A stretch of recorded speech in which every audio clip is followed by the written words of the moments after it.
ഇതാ കോഴിക്കോട് മെഡിക്കൽ കോളേജിൽ നിന്നുള്ള ദൃശ്യങ്ങളാണ് പ്രേക്ഷകർ കാണുന്നത്. കാട്ടുപോത്തിന്റെ ആക്രമണത്തിൽ കക്കയത്താണ് കർഷകനായ അബ്രഹാം കൊല്ലപ്പെട്ടത്.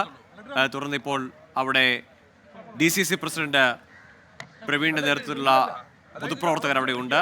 അവരുടെ പ്രതികരണത്തിലേക്ക്.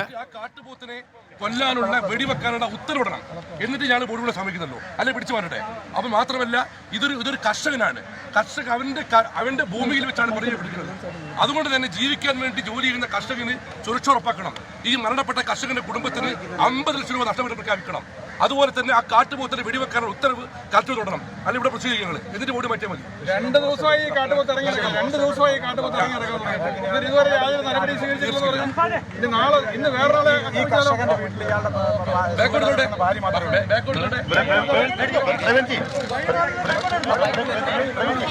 ഇന്നലെ നേര്യമംഗലത്ത് കോതമംഗലത്തും ഒക്കെ കണ്ടതിന് സമാനമായ ഒരു പ്രതിഷേധത്തിലേക്കാണ് കോഴിക്കോടും കാര്യങ്ങൾ പോകുന്നതെന്നാണ് മനസ്സിലാക്കുന്നത്. അവിടെയും വന്യജീവി ആക്രമണത്തിൽ, കാട്ടുപോത്തിന്റെ ആക്രമണത്തിൽ കൊല്ലപ്പെട്ട കർഷകൻ അബ്രഹാമിന്റെ മൃതദേഹവുമായി ആംബുലൻസ് പോകാനൊരുങ്ങവേ അത് തടയുകയാണ് കോൺഗ്രസ് പ്രവർത്തകർ. DCC പ്രസിഡന്റിന്റെ നേതൃത്വത്തിലാണ് അവർ ആവശ്യപ്പെടുന്നത് ഈ അക്രമകാരിയായ കാട്ടുപോത്തിനെ വെടിവെക്കുവാനുള്ള ഉത്തരവിടണം. അവിടെ തർക്കത്തിലേക്ക് പോകുന്നു കാര്യങ്ങൾ.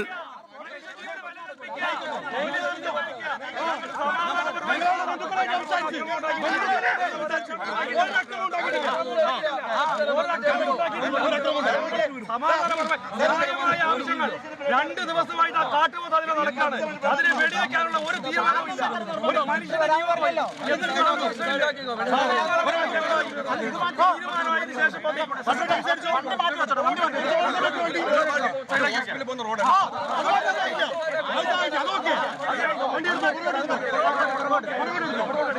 കക്കയത്ത് കാട്ടുപോത്തിന്റെ ആക്രമണത്തിൽ കൊല്ലപ്പെട്ട അബ്രഹാമിന്റെ മൃതദേഹവുമായി ആംബുലൻസ് കോഴിക്കോട് മെഡിക്കൽ കോളേജിൽ നിന്ന് പുറത്തേക്ക് പോകാൻ തുടങ്ങവെയാണ് കോൺഗ്രസ് പ്രവർത്തകർ തടയുകയാണ്. അവർ ആവശ്യപ്പെടുന്നത് ഈ അക്രമകാരിയായ കാട്ടുപോത്തിനെ വെടിവെക്കാനുള്ള ഉത്തരവിറങ്ങാതെ, കർഷകന്റെ കുടുംബത്തിന് 50 ലക്ഷം രൂപ നഷ്ടപരിഹാരം പ്രഖ്യാപിക്കാതെ മൃതദേഹം അവിടെ നിന്ന് കൊണ്ടുപോകാൻ അനുവദിക്കില്ല എന്നതാണ് ഇപ്പോൾ കോൺഗ്രസ് നേതാക്കൾ എടുത്തിരിക്കുന്ന നിലപാട്. DCC പ്രസിഡന്റ് നേതൃത്വത്തിലാണ് പ്രതിഷേധം. ഇന്നലെ കോതമംഗലത്ത് നമ്മൾ കണ്ടതാണ്. അവിടെ കുറെ കൂടി രൂക്ഷമായ നിലയിൽ ആശുപത്രിയിൽ നിന്ന് മൃതദേഹവുമായി പുറത്തിറങ്ങി റോഡ് ഉപരോധിക്കുന്ന അടക്കമുള്ള നടപടികളിലേക്ക് പോയി. ഇതാ ആ പുറത്തേക്കിറങ്ങിയ ആംബുലൻസ് പിന്നോട്ടടിപ്പിച്ചുകൊണ്ടാണ് കോൺഗ്രസ് പ്രവർത്തകർ പ്രതിഷേധിക്കുന്നത്. എന്താ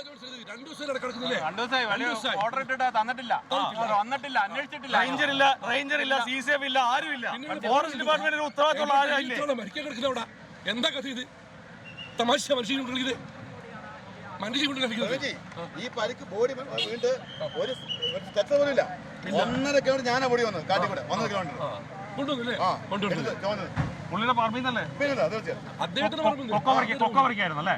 ഒരു സ്ട്രെച്ചർ പോലും ഇല്ല അവരുടെ വണ്ടിയില്. ഇത്രയും നേരമായിട്ട് ഒരു ഫോറസ്റ്റ് ഉദ്യോഗസ്ഥൻ ഈ ഭാഗത്ത് കാണാനില്ലല്ലോ. ഫോറസ്റ്റുകാർ ആരും എത്തിയിട്ടില്ലല്ലോ.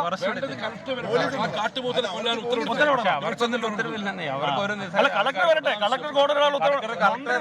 മന്ത്രി ഇന്നലെ എന്താ പറഞ്ഞത്? കളക്ടർ കോടതിയിടാന്നാ പറഞ്ഞത്. മന്ത്രി തന്നെ അതാണ് പറഞ്ഞത്. ഇന്നലെ കോതമംഗലത്തിൽ കണ്ടതിന് സമാനമായ പ്രതിഷേധമാണ് ഇന്ന് കോഴിക്കോട് കാണുന്നത്. കോഴിക്കോടും എത്ര മനുഷ്യനാ പോകുന്നത്? അദ്ദേഹത്തിന്റെ കൃഷിഭൂമിയിൽ ജീവിക്കേണ്ടി പോയ ആളുകളാ. 1, 2, 3 അല്ല. ഇത് പഞ്ചായത്ത് പ്രസിഡന്റ് കുരാച്ചുണ്ടേ രേഖാമൂലം കലക്ടർ കൊടുത്തവരില്ല. അതുകൊണ്ട് കലക്ടർ വന്ന് ആ കാട്ടുപോത്തിന് വധിക്കാനുള്ള ഉത്തരവിടണം. ഇതിന് ഞങ്ങൾ സമ്മതിക്കുള്ളൂ. അല്ല ഞങ്ങളെ പിടിച്ചു വരട്ടെ, ഞങ്ങളോട് കിടക്കും. ഞങ്ങൾ ഒരു സംശയം കിടക്കാൻ പോവാ. മനുഷ്യ ജീവൻ പന്താണ് ഒരു സർക്കാർ. ആർക്കൊരു ഉത്തരവാദിത്വമില്ല. പഞ്ചായത്ത് പ്രസിഡന്റ് എഴുതി കൊടുത്തു രേഖാമൂലം. 2 ദിവസമായി ഞങ്ങൾ പറഞ്ഞിട്ടുണ്ട്. ഇത് ഒരു നടപടി ഉണ്ടായില്ല. ഇത് കൊന്നതിന് ശേഷം ഇപ്പൊ അവർക്ക് ബോഡി മാറ്റി ഒരു നടക്കുക. പഞ്ചായത്ത് പ്രസിഡന്റ് കളക്ടറോട് ആവശ്യപ്പെട്ടു. ആവശ്യപ്പെട്ടു. ഇന്നലെ ഈ 2 ദിവസമായി ഒരു കാട്ടുപോത്തിനെ നാട്ടുകാരെ പറഞ്ഞിട്ടുണ്ട്. എന്നിട്ടൊരു നടപടി ഉണ്ടായില്ല. അതുകൊണ്ട് കാട്ടുപോത്തിനെ കൊല്ലാൻ കലക്ടർ വന്ന് ഉത്തരവിടുന്നവർ ഞാൻ ബോർഡിനെ സമ്മതിക്കില്ല. ഇവിടെ കിടക്കും, അല്ലെ പോലീസ് വരട്ടെ. സംശയം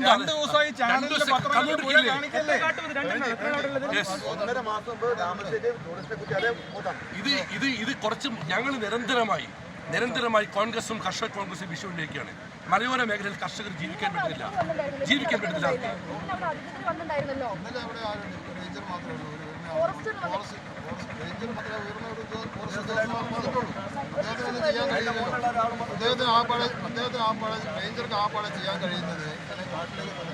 പടക്കം പൊട്ടിച്ച് ഓടിക്കാതെ മാത്രമേ ഉള്ളൂ. 12 കിലോമീറ്റർ ദൂരത്തിൽ ടൗണിലാണ് രണ്ടുപേരെ കൈവഴിയുടെ വടക്കം പൊട്ടി 950 നായ എപ്പോഴും വടക്കം പൊട്ടിയിരുന്നു. കോഴിക്കോട്ട് വലിയ പ്രതിഷേധമാണ് ഉയരുന്നത്. കക്കയത്ത് കാട്ടുപോത്തിന്റെ ആക്രമണത്തിൽ അബ്രഹാം എന്ന കർഷകനാണ് കൊല്ലപ്പെട്ടത്. കൃഷിയിടത്തിൽ കൊക്കോ പറിക്കുന്നതിനിടെയാണ് കാട്ടുപോത്തിന്റെ ആക്രമണം ഉണ്ടായത്. അവിടെ വെച്ച് തന്നെ അദ്ദേഹം മരിക്കുന്നു. നെഞ്ചിലാണ് അദ്ദേഹത്തിന് കുത്തേറ്റത്. സ്വന്തം കൃഷിയിടത്തിൽ കൃഷിഭൂമിയിൽ പോലും പണിയെടുക്കാനാവാത്ത സാഹചര്യം എന്നതാണ് വലിയ പ്രതിഷേധത്തിന്, അവിടെ രോഷത്തിനൊക്കെ കാരണമാകുന്നത്. പഞ്ചായത്ത് പ്രസിഡന്റ് തന്നെ നേരിട്ട് പറഞ്ഞത് ജില്ലാ കളക്ടറോടും വനം വകുപ്പ് ഉദ്യോഗസ്ഥരോടും ഈ കാട്ടുപോത്തിനെ വെടിവെച്ച് കൊല്ലണമെന്ന് ആവശ്യപ്പെട്ടതാണ്. 2 ദിവസമായി ഈ കാട്ടുപോത്ത് ആ പ്രദേശത്തുണ്ട്. ആളുകൾക്ക് ഭീതി വരുത്തിയിരുന്നു. കൂരാച്ചുണ്ടിൽ ജനങ്ങൾ തിങ്ങിപ്പാർക്കുന്ന ജനവാസ മേഖലയിൽ ടൗണിൽ ഉൾപ്പെടെ ഈ കാട്ടുപോത്ത് എത്തിയിരുന്നു. രാഹുൽ സുരേഷ് ചേരുന്നുണ്ട് വിവരങ്ങളുമായി. രാഹുൽ, ഇന്നലെ കോതമംഗലത്ത് കണ്ടതിന് സമാനമായ ഒരു പ്രതിഷേധത്തിലേക്കാണോ കോഴിക്കോട് കോൺഗ്രസ് പോകുന്നത്? കോൺഗ്രസ് ജനങ്ങൾക്കൊപ്പം നിൽക്കുന്നു, സാധാരണ കർഷകർക്കൊപ്പം നിൽക്കുന്നു. ആ കർഷകരുടെ പ്രശ്നങ്ങൾക്ക് പരിഹാരം വേണം.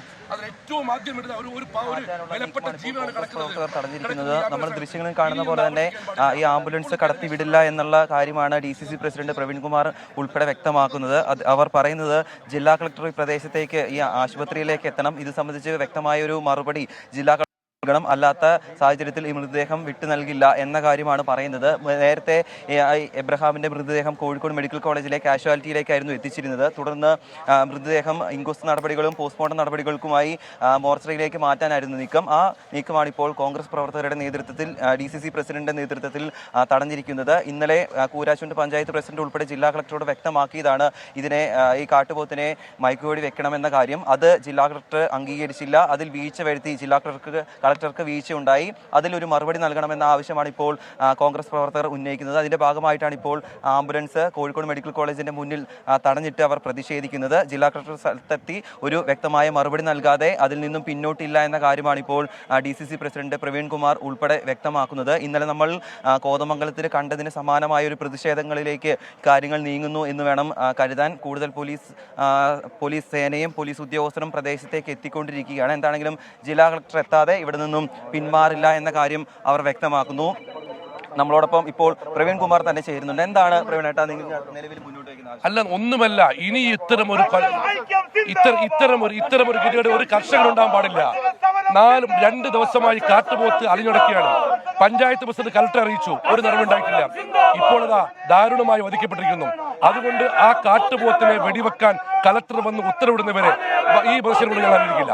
ജില്ലാ കളക്ടർക്ക് ഒരു വീഴ്ച സംഭവത്തിൽ ഉണ്ടായിട്ടില്ല. ഇന്നലെ കൂരാച്ചുണ്ട് പഞ്ചായത്ത് പ്രസിഡന്റ് രേഖാമൂലം കൂരാച്ചുണ്ട് പഞ്ചായത്ത് രേഖാമൂലം കൊടുത്തിട്ട് നടപടിയില്ല. ഇപ്പോഴും ആ കാട്ടുപോത്ത് അവിടെ അലിയാണ്. ജനങ്ങൾ ഭീഷണിയിലാണ്. അതിനെ വധിക്കാൻ വേണ്ടി ഉത്തരവിടുത്ത കലക്ടർ എവിടെ? കലക്ടർ അത് കലക്ടറെ ഉത്തരവിടാതെ വലിയ പ്രതിഷേധം കോഴിക്കോട് കക്കയത്ത് കാട്ടുപോത്തിന്റെ ആക്രമണത്തിൽ കൊല്ലപ്പെട്ട കർഷകന്റെ മൃതദേഹം അവിടെ നിന്ന് ആശുപത്രിയിൽ നിന്ന് മെഡിക്കൽ കോളേജിൽ നിന്ന് കൊണ്ടുപോകാൻ അനുവദിക്കില്ല. ജില്ലാ കളക്ടർ കാട്ടുപോത്തിനെ വെടിവെക്കാൻ ഉത്തരവിടാതെ മൃതദേഹം വിട്ടു നൽകില്ല എന്നതാണ് കോൺഗ്രസ് പ്രവർത്തകർ സ്വീകരിച്ചിരിക്കുന്ന നിലപാട്. തൃശ്ശൂരിലേക്ക് പോവുകയാണ്. അവിടെ പെരിങ്ങൽകുത്തിലാണ് ആദിവാസി വയോധിക വനവിഭവം ശേഖരിക്കാൻ പോയ വത്സയെ കാട്ടാനയുടെ ആക്രമണത്തിൽ കൊല്ലപ്പെട്ടത്. അവിടുത്തെ വാച്ചുമരം ഊരിലെ മൂപ്പന്റെ ഭാര്യയാണ് വത്സ. അവരൊരു സംഘമായാണ് കാട്ടിൽ വനവിഭവം ശേഖരിക്കാൻ പോയത്. പക്ഷേ ആ കൂട്ടത്തിൽ ആക്രമണത്തിനെ ചെറുക്കാൻ അല്ലെങ്കിൽ അവിടെ നിന്ന് രക്ഷപ്പെടാനോ വത്സയ്ക്ക് സാധിക്കുന്നില്ല. മറ്റുള്ളവർ കൂടി രക്ഷപ്പെടാനായെങ്കിലും വത്സ ആനയുടെ തുമ്പിക്കൈയോടുള്ള അടിയേറ്റ് വീഴുകയായിരുന്നു. തുടർന്ന് രക്തം വാർന്നാണ് മരിച്ചത്. ഇപ്പോൾ വത്സയുടെ മൃതദേഹമുള്ളത് ചാലക്കുടിയിലെ ആശുപത്രിയിലാണ്. സൂരജ് സജ്ജി അവിടെ നിന്ന് ചേരുന്നുണ്ട്. സൂരജ്, മൃതദേഹം അവിടേക്ക് എത്തിച്ചിട്ടുണ്ടോ? ഈ ആനയുടെ ആക്രമണം ആ സമയത്ത് അവരോടൊപ്പം ഉണ്ടായിരുന്ന ആളുകൾ, വനത്തിൽ ഇവരോടൊപ്പം പോയ ആളുകൾ ഇപ്പോൾ ഈ ആശുപത്രിയിലുണ്ടോ? അവരോട് എന്താണ് സാഹചര്യം നമുക്ക് ചോദിച്ചറിയാൻ കഴിഞ്ഞിട്ടുണ്ടോ? ഗോകുൽ, എന്തായാലും മൃതദേഹം ചാലക്കുടി താലൂക്ക് ആശുപത്രിയിലേക്ക് എത്തിച്ചിട്ടില്ല. അല്പസമയത്തിനകം നമ്മളിപ്പോൾ നിൽക്കുന്ന ഈ ചാലക്കുടി താലൂക്ക് ആശുപത്രിയിലേക്ക് എത്തിക്കും എന്നുള്ളത് തന്നെയാണ് നമുക്ക് മനസ്സിലാക്കാൻ കഴിയുന്നത്. വാഴച്ചാലിൽ നിന്ന് നിലവിൽ ഈ ആംബുലൻസ് പുറപ്പെട്ടിട്ടുണ്ട്. ഏറ്റവും പുതിയ വിവരം നമുക്ക് ലഭിക്കുന്ന പ്രകാരം ഇവർക്ക് ഉൾവനത്തിൽ വച്ചല്ല ആനയുടെ ആക്രമണം നേരിട്ടത് എന്നുള്ളതാണ് ഏറ്റവും പുതിയ വിവരം. അതായത് ഇവർ മരോട്ടിക്ക ശേഖരിക്കുന്നതിന് വേണ്ടി അതായത് ഈ അതിരപ്പള്ളി മലക്കപ്പാറ റൂട്ടിൽ ഈ പോത്തുപാറ എന്ന് പറയുന്ന ആദിവാസി കോളനിയുണ്ട്. ആദിവാസി കോളനിയിലൂടെ വനം വകുപ്പിന്റെ ഒരു പാതയുണ്ട്. ആ ഇടറോഡ് റോഡിലൂടെ പോകുന്ന സമയത്താണ് ഊരുമൂപ്പനും അതുപോലെ തന്നെ ഊരുമൂപ്പന്റെ ഭാര്യയുമായിട്ടുള്ള വത്സയും ഇവർ രണ്ടുപേരും മാത്രമാണ് ഉണ്ടായിരുന്നത്. മരോട്ടിക്ക ശേഖരിക്കുന്നതിന് വേണ്ടിയാണ് ഇവർ വനംവകുപ്പിന്റെ തന്നെ ഇടറോഡിലൂടെ പോകുന്നത്. ആ സമയത്താണ് ഇവർക്ക് നേരെ ഈ കാട്ടാനയുടെ ആക്രമണം ഉണ്ടാകുന്നത് എന്നുള്ളതാണ് നമുക്ക് മനസ്സിലാക്കാൻ കഴിയുന്നത്. അങ്ങനെ ഒരു കാട്ടാന വരുന്നു, അവർക്ക് നേരെ വരുന്നു. ആ സമയത്ത് ഊരുമൂപ്പന് ഓടി മാറാൻ കഴിഞ്ഞു, പക്ഷേ ഈ വത്സയ്ക്ക് ഓടി മാറാൻ കഴിഞ്ഞിരുന്നില്ല. തുടർന്നാണ് ഈ കാട്ടാന ഇവരെ തുമ്പിക്കൈ കൊണ്ട് തലക്കടിക്കുന്നത്. ഗുരുതരമായി പരിക്കേറ്റ ഇവരെ പിന്നീട് അവിടെ നിന്ന് കാട്ടിൽ നിന്ന് ഈ റോഡിൽ നിന്ന് പുറത്തെത്തിച്ചതിന് ശേഷം ഒരു ജീപ്പിലാണ് ഇവരെ പിന്നീട് ഈ വാഴച്ചാലിലേക്ക് കൊണ്ടുവരുന്നത്. പക്ഷേ ഈ ജീപ്പിൽ കൊണ്ടുവരുന്ന സമയത്ത് തന്നെ അവർ മരിച്ചിരുന്നു എന്നുള്ളതാണ് നമുക്ക് ലഭിക്കുന്ന വിവരം. പിന്നീട് ഈ വാഴച്ചാലിൽ വെച്ച് ഇവരുടെ മൃതദേഹം ആംബുലൻസിലേക്ക് മാറ്റി ചാലക്കുടി താലൂക്ക് ആശുപത്രിയിലേക്ക് കൊണ്ടുവരുന്നതിനുള്ള ഒരു നടപടി വനംവകുപ്പിന്റെ ഭാഗത്തുനിന്ന് സ്വീകരിച്ചു. എന്തായാലും നമ്മളോടൊപ്പം ഈ ചാലക്കുടി നഗരസഭ ചെയർമാൻ കൂടി ചേരുകയാണ്. തുടർച്ചയായി അതിരപ്പള്ളി മേഖലയിലെല്ലാം കാട്ടാനാക്രമണം പതിവാകുന്നു. ഇപ്പോൾ ഒരു ആദിവാസി ഊരിലെ ഒരു ആദിവാസിക്ക് നേരെ തന്നെ കാട്ടാനയുടെ ആക്രമണം ഉണ്ടായിരിക്കുന്നു. എങ്ങനെയാണ് കാണുന്നത്? ഊരിനകത്ത് വെച്ചാണ് ഈ അപകടം ഉണ്ടായതെന്നാണ് മനസ്സിലാക്കാൻ സാധിച്ചത്. സാധാരണ കാടിനകത്ത് അവർ ആവശ്യത്തിനുള്ള ഈ കായൊക്കെ പറിക്കുന്നതിന് പോകുന്ന സമയത്തല്ല. ഇത് മനുഷ്യവാസം എന്ന് പറയുന്നത് ഈ പ്രദേശത്ത് അതിരപ്പള്ളി വനമേഖലയിൽ 4 പഞ്ചായത്തിൽ കോടശ്ശേരി, അതിരപ്പള്ളി, പരിയാരം പഞ്ചായത്തുകൾ, അതുപോലെ തന്നെ മേലൂർ പഞ്ചായത്തിലും സാധ്യമാവാത്ത രീതിയിലാണ് കാട്ടാനയും വന്യമൃഗങ്ങളും മനുഷ്യന് നേരെ അക്രമമായി വന്നു തുടങ്ങിയിട്ടുള്ളത്. വലിയൊരു ആപത്താണ്. ഇത് വർഷങ്ങൾക്ക് മുമ്പ് വെറ്റിലപ്പാറ എല്ലാം തുടർച്ചയായി കാട്ടാനക്കൂട്ട് ഇറങ്ങുന്ന ഒരു സാഹചര്യമുണ്ട്. കാട്ടാന റോഡ് ക്രോസ് ചെയ്യുന്ന മാർക്കിങ്ങുകളാണ് ഏറ്റവും കൂടുതൽ ഫോറസ്റ്റ് ഡിപ്പാർട്ട്മെന്റ് വെച്ചിട്ടുള്ള ഇൻഡിക്കേഷൻസ്. ഇത്രയധികം കാട്ടാന പെറ്റുപെരുകിയിട്ടുണ്ടെന്നുള്ളതാണ് ശരിയായിട്ടുള്ള കാര്യം.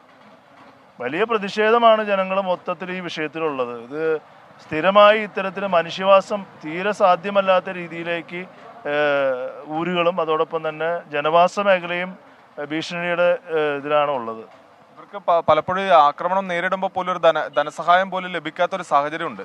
ഇത് സർക്കാർ പ്രഖ്യാപനങ്ങളിൽ മാത്രം ഒതുങ്ങി നിൽക്കുകയാണ്. അത് അവർക്ക് പറയുന്ന തുക ലഭിക്കുന്ന ഒരു കാഴ്ച നമ്മൾ കാണുന്നില്ല. അത് പ്രഖ്യാപനം മാത്രമായി ഒതുങ്ങി പോകുന്നു. മനുഷ്യന്റെ ജീവന് തുക ലഭിക്കലല്ലോ പ്രധാനപ്പെട്ട കാര്യം. മനുഷ്യന് ജീവിക്കാനുള്ള ഒരു അവസരം ഉണ്ടാകുക എന്നുള്ളതല്ല, അതിന് വലിയ പ്രാധാന്യം കൊടുക്കേണ്ടതല്ലേ. നമ്മളിപ്പോൾ മരിച്ചു കഴിഞ്ഞിട്ട് നമുക്ക് തുക ലഭിക്കലല്ലോ അതിൽ പ്രധാനപ്പെട്ട കാര്യം. ഒരു ജീവന്റെ വില എന്ന് പറയുന്നത് തുക ലഭിക്കലല്ലോ. നമ്മളിപ്പോൾ മുന്നോട്ട് വയ്ക്കുന്ന ആവശ്യം എന്താ?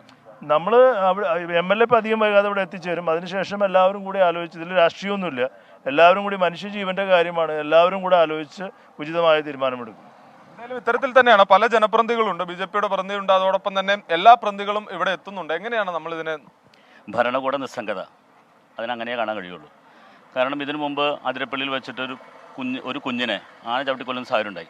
അന്ന് എല്ലാ രാഷ്ട്രീയ കക്ഷികളും സാമുദായിക മത നേതാക്കളും എല്ലാവരും ഒത്തുചേർന്നുകൊണ്ട് ഇതിനെതിരെ ശക്തമായിട്ടുള്ള പ്രതിഷേധം സംഘടിപ്പിക്കുകയുണ്ടായി.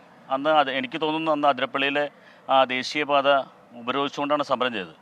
അതിനുശേഷം അന്ന് ഈ പറഞ്ഞ വരി MLA അടക്കമുള്ള ആളുകൾ, അതേപോലെ തന്നെ മന്ത്രിമാരടക്കമുള്ള ആളുകൾ പങ്കെടുത്തുകൊണ്ട് ഇനി ഇങ്ങനൊരു ആദിവാസി അല്ലെങ്കിൽ ഒരു ജനത്തിൻ്റെ അല്ലെങ്കിൽ ഒരു മനുഷ്യജീവൻ നഷ്ടപ്പെടാതിരിക്കാനുള്ള ശ്രമം നടത്തുമെന്ന് പറഞ്ഞു. പക്ഷേ അതെല്ലാം കാറ്റിൽ പറത്തിക്കൊണ്ട് ഒരു പ്രിക്കോഷൻസ് പോലും എടുക്കാതെ, അതുമാത്രമല്ല ആദിവാസി വിഭാഗങ്ങളോടുള്ള ഗവൺമെൻറ്റിൻ്റെ ഭരണകൂടത്തിൻ്റെ നെറുകേടുകൾ ഇന്നും തുടർന്നുകൊണ്ടിരിക്കുകയാണ്. ഇത്തരത്തിൽ തന്നെയാണ് എന്തായാലും വലിയ പ്രതിഷേധമാണ് പ്രദേശത്ത് ഉയർത്തുന്നത്. കാരണം കഴിഞ്ഞ തവണ ഇവർ സൂചിപ്പിച്ചതുപോലെ തന്നെ അതിരപ്പള്ളി മേഖലയിൽ ഒരു പിഞ്ചു കുഞ്ഞിനെ ആന ചവിട്ടിക്കൊല്ലുന്ന സമയത്തെല്ലാം വലിയ പ്രഖ്യാപനങ്ങൾ ഉണ്ടായിരുന്നു. ആ മേഖലക്കകത്ത് ഒരു RRT സംഘത്തെ തന്നെ നിയോഗിക്കും. തീർച്ചയായും മരിച്ചതിന് ശേഷം പണം നൽകുന്നതിലല്ലോ ജീവൻ സംരക്ഷിക്കാനുള്ള ഉപാധികൾ, അതിനുള്ള നടപടികളാണല്ലോ വേണ്ടതെന്ന ചോദ്യമാണ് ഉയരുന്നത്. ഏതായാലും 2 പേരുടെ ജീവനുകളാണ് കഴിഞ്ഞ മണിക്കൂറുകളിൽ. ഒന്ന് കക്കയത്ത് 62 വയസ്സുകാരനായ അബ്രഹാമിനെ കാട്ടുപോത്തിന്റെ ആക്രമണത്തിൽ കൊല്ലപ്പെടുന്നു. ഒപ്പം പെരിങ്ങൽകുത്തിൽ ആദിവാസി വയോധികയായ വത്സ കാട്ടാനയുടെ ആക്രമണത്തിലും കൊല്ലപ്പെട്ടു. ഈ 2 വാർത്തകളാണ് കഴിഞ്ഞ മണിക്കൂറിൽ വന്ന ഞെട്ടിക്കുന്ന ദാരുണമായ സംഭവങ്ങളാണ് കഴിഞ്ഞ മണിക്കൂറുകളിൽ സംഭവിച്ചത്. കേരളത്തിൽ 2 പേരുടെ ജീവൻ കൂടി വന്യമൃഗ ആക്രമണത്തിൽ പൊലിയുന്നു. ലോകത്തെവിടെയായാലും ഏത് സമയത്തും 24 വാർത്തകളും ഓഗ്മെന്റഡ് റിയാലിറ്റി പാക്കേജുകളും എക്സ്പ്ലെയിനറുകളും വിശദമായി കാണാൻ ഞങ്ങളുടെ YouTube ചാനൽ നിങ്ങൾക്ക് സബ്സ്ക്രൈബ് ചെയ്യാം.